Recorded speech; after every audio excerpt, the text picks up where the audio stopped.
warahmatullahi wabarakatuh. Perkenalkan, nama saya Safira Kausar, NPM 19020424, kelas 4A pagi dari Prodi Pendidikan Bahasa Indonesia.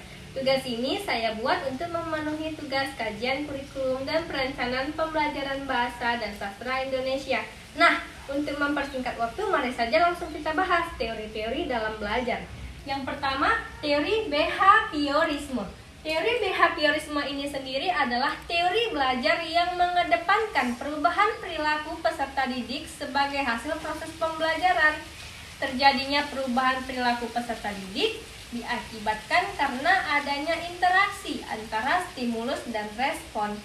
Teori belajar ini berorientasi sebagai perilaku yang lebih baik. Adapun kelebihan dalam teori behaviorisme ini sendiri, yang pertama, satu, memudahkan peserta didik untuk berpikir secara linier dan konvergen. 2. Memudahkan peserta didik untuk mencapai suatu target tertentu dalam pembelajaran. Sedangkan kekurangan dalam teori behaviorisme ini sendiri, yang pertama, 1.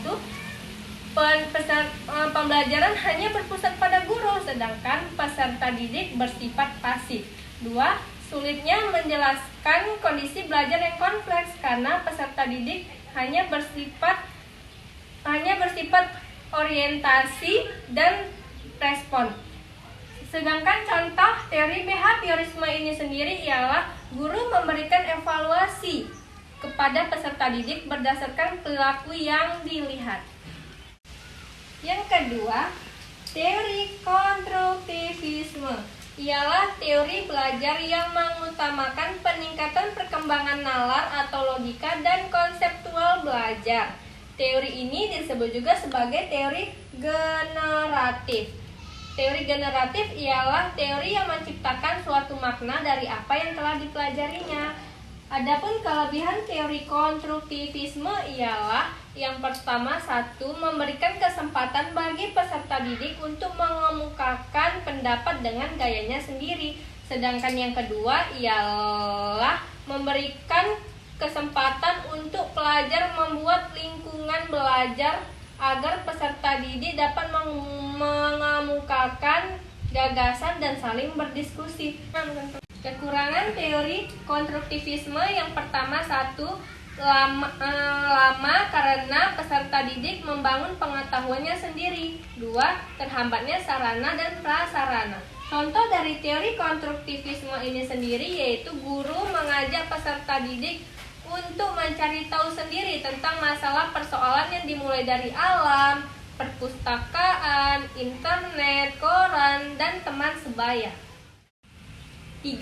Teori kognitivisme. Teori kognitivisme ialah teori belajar yang sering disebut juga sebagai model perseptual, yaitu proses untuk membangun dan membimbing peserta didik untuk mencapai suatu pemahaman terhadap suatu objek.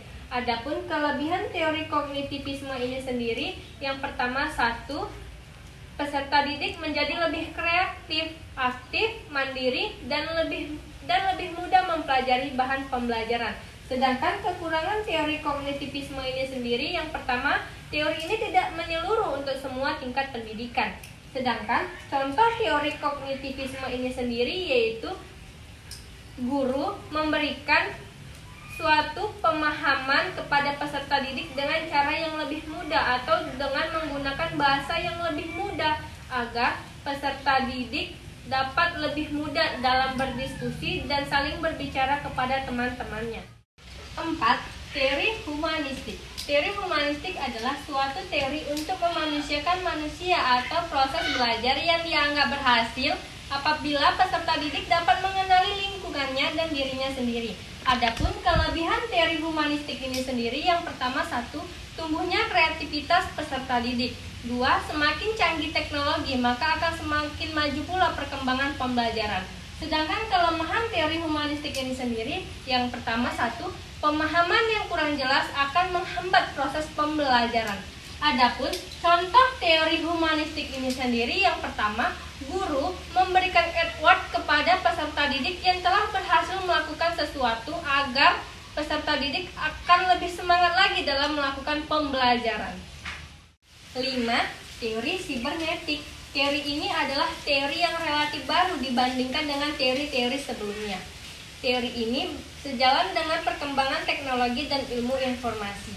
Adapun kelebihan teori sibernetik ini sendiri ialah satu, bisa diterapkan dalam kelompok sesuai dengan instruksi dalam kelas bagi setiap individu yang ada. Sedangkan kekurangan dalam teori sibernetik ini ialah sulit diterapkan dan diaplikasikan dalam proses pembelajaran karena tidak langsung dilakukan atau pembelajaran tidak secara langsung.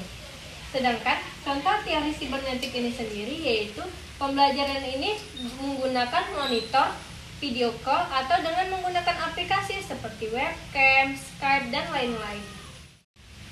Yang terakhir, kecerdasan ganda. Kecerdasan ganda adalah sebuah pandangan tentang penilaian terhadap ukuran akan kecerdasan seseorang.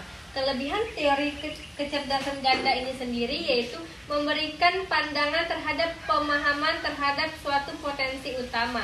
Sedangkan kekurangan kecerdasan sendiri ialah tenaga kependidikan belum siap menggunakan teori ini karena sudut pandang kebanyakan orang ialah masih sudut pandang tradisional. Adapun contoh kecerdasan ganda ini sendiri yaitu seorang murid selalu mendapatkan nilai tertinggi dalam pelajaran matematika di dalam kelasnya.